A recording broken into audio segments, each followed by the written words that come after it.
एक बार विजयनगर नामक विशाल राज्य में सुशीला नाम की एक महिला रहती थी। वो बहुत ही धार्मिक प्रवृत्ति की थी। वो सारे दिन भजन कीर्तन करती थी और जो भी उससे बन पड़ता वो दान देती। उसने किसी को कभी गलत नहीं बोला। सबसे प्रेम से मिलकर रहना उसकी आदत थी।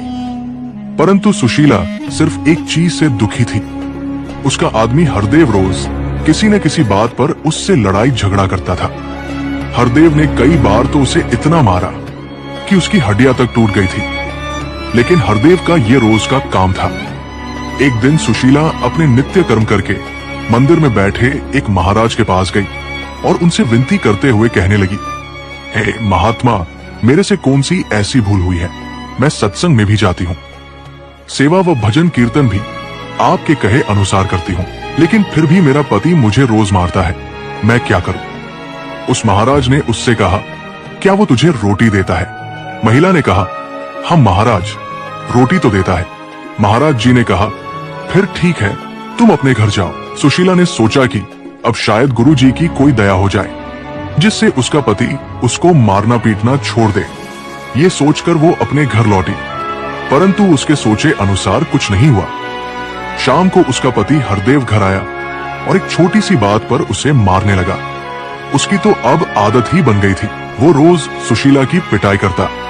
समय के साथ कुछ माह निकले और एक दिन वो फिर से उसी मंदिर में उस महाराज के पास गई और उसने फिर से महाराज जी से दुखी होकर कहा, महाराज, अभी भी मेरा पति रोज मुझे मारता पीटता है, मेरा कसूर क्या है? महाराज ने फिर से कहा, क्या तुम्हारा पति अभी तुम्हें रोटी देता है? महिला ने जवाब देते हुए कहा, हाँ महाराज, देता है।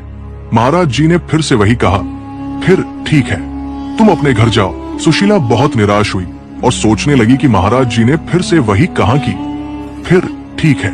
ये सोचकर वो अपने घर आ गई। दिन ढला और हरदेव काम से लौटा और रोटी थोड़ी देर से मिलने पर रोज की तरह फिर से उसे पीटने लगा। यही सिलसिला लगातार चलता रहा। अब वो बहुत तंग आ गई थी।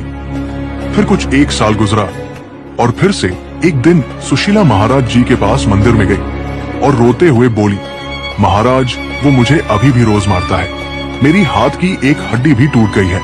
मुझसे कौन सी भूल हुई है? मैं सेवा भी करती हूँ, दान दक्षिणा भी देती हूँ, फिर भी मेरी जिंदगी में सुख शांति क्यों नहीं है? गुरु महाराज जी ने फिर से वही बात दोहराई और कहा, क्या वो तुझे रोटी देता है? उस महिला ने कहा, हाँ देता है। महाराज जी ने तीसरी बार भी वही कहा, फिर ठीक है।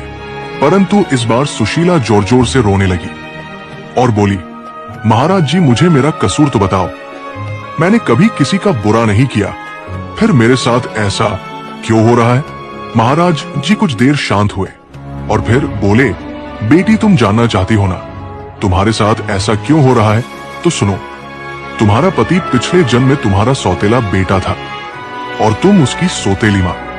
तुम रोज उसको सुबह शाम मारती थी और उसको कई कई दिनों तक भूखा रखती थी। तुम तो भगवान का शुक्र मनाओ कि इस जन्म में वो तुझे रोटी तो दे रहा है। ये बात सुनकर सुशीला बिल्कुल स्तब्ध रह गई। फिर महाराज जी ने कहा, बेटा, जो कर्म तुमने किए हैं उसका फल तो तुम्हें अवश्य मिलेगा। फिर सुशीला ने कभी महाराज जी से शिकायत नहीं की, क्योंकि वो समझ गई कि ये सब उसके भाग्य में लिखा है, जो उसे भुगतना ही पड़ेगा। और ये कहानी भी यही खत्म हो जाती है। अगर आपको हमारी ये कहानी पसंद आई हो तो कृपया वीडियो को एक लाइक करके